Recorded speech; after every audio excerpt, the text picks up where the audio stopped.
Hello বন্ধুগণ, তোমরা দেখতে পাচ্ছ এখানে কিন্তু নতুন বেগুন চাষ করা হয়েছে। এই বেগুনটা কিন্তু কালো ভাঙর বেগুন। এই বেগুন গাছের আমাদের যথেষ্ট পরিচর্যা করতে হবে, অর্থাৎ এই টাইমে আপনারা কালো ভাঙর বা সেই সঙ্গে সঙ্গে ভাঙর বেগুনের কী শীতকালীন পরিচর্যা করবেন সেটা নিয়ে আজকের ভিডিওতে সুন্দরভাবে আমি ডিসকাস করব। তাই ভিডিও জুড়ে রয়েছে আমি ইব্রাহিম। তাই ভিডিওটা পুরোপুরি শেষ পর্যন্ত দেখার চেষ্টা করবে এবং এই চ্যানেলে নতুন হলে অবশ্যই সাবস্ক্রাইব করে দেবে, কারণ এই চ্যানেলে ওই চ্যানেলের মতো অত বড় বড় লং ভিডিও আসে না, তবে কিন্তু শর্ট এই চ্যানেলে কিন্তু ভিডিও আসে। তাই এই বেগুন চাষের ক্ষেত্রে বেগুন গাছের আমাদের এই টাইমে কী পরিচর্যা করতে হবে। দেখতে পাচ্ছ গাছে কিন্তু ফুলও আসা শুরু হয়েছে। এই দেখো একটা ফুলও কিন্তু এসছে বর্তমানে, এই দেখো এই একটা কিন্তু ফুলও এসছে।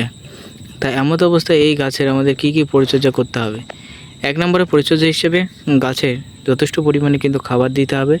যেহেতু বৃষ্টি বা বর্ষা চলে গেছে, বর্ষাকাল চলে গেছে, বর্ষাকাল চলে যাওয়ার পরেই গাছের গোড়ায় যথেষ্ট আপনি খাদ্য দেবেন।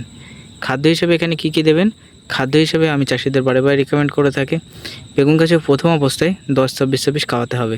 তা না হলে গাছের যে গোড়া দেখতে পাচ্ছ, ওই গোড়া কিন্তু একেবারে শুরু হয়ে যাবে এবং পরবর্তীতে কাণ্ডগুলোও কিন্তু শুরু হবে এবং পরবর্তীতে ঝড় দিলেই কিন্তু গাছ ভেঙে পড়বে।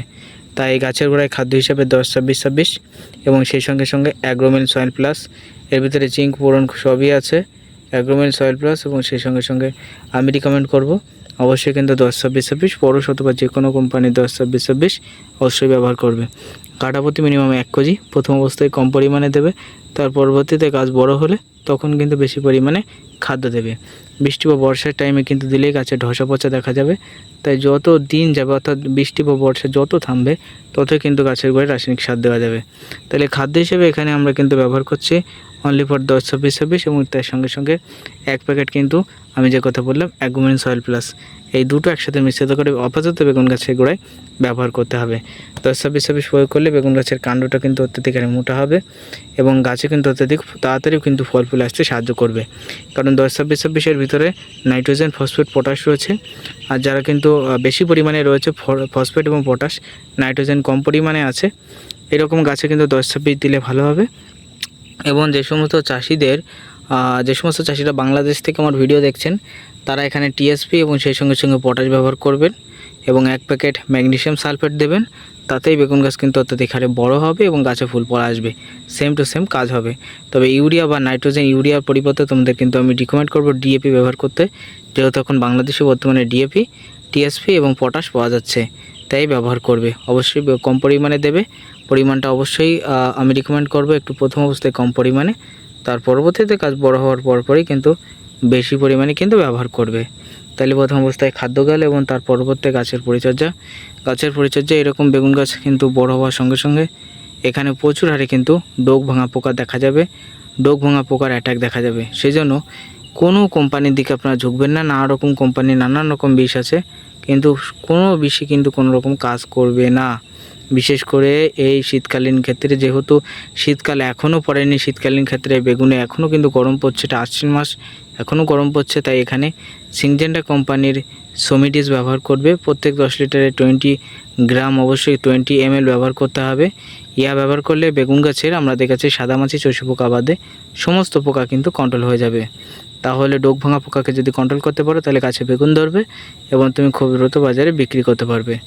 2 নম্বরে গাছে কিন্তু প্রচুর হারে থ্রিপস বা চষি পোকার অ্যাটাক দেখা দিতে পারে, গাছের পাতা কুঁকড়ে যেতে পারে, গাছের পাতা হলুদ হতে পারে। তাই চাষিদের আমি রিকমেন্ড করে থাকি এইরকম অবস্থায় কম দামের বীজ হিসাবে অবশ্যই সিনজেন্টা কোম্পানির পেগাসাস, না হলে যদি বেশি দামের বীজ ব্যবহার করতে চাও তাহলে অবশ্যই ডেলিগেট ব্যবহার করার কথা বলবো, না হলে কিন্তু বায়োরা 303 কম দামের ইহা ব্যবহার করতে পারো।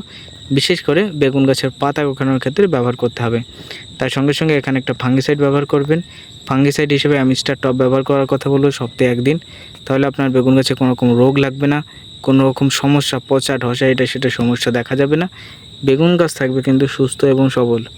তাই বর্তমানে বেগুন গাছের ক্ষেত্রে আপনার গাছগুলিকে সুস্থ এবং সবল রাখার জন্য কোন পরিচর্যার মাধ্যমে বেগুন গাছ সুস্থ এবং সবল রাখবেন শীতকালীন বেগুন গাছ, সেটা নিয়ে মাত্র 5 মিনিটের ভিডিওতে কিন্তু আলোচনা করে দিলাম।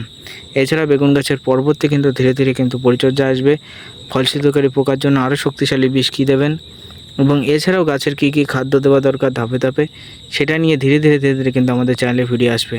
তাই চ্যানেলে যারা নতুন আছেন তারা একটু সাবস্ক্রাইব করে পাশে থাকবেন। এরকম ইম্পর্টেন্ট ভিডিওর নোটিফিকেশন সবার প্রথমে পাওয়ার জন্য অবশ্যই চ্যানেলটা সাবস্ক্রাইব করে আমাদের সঙ্গে থাকবেন। ও থেকে ভালো থাকবেন, সুস্থ থাকবেন। টাটা।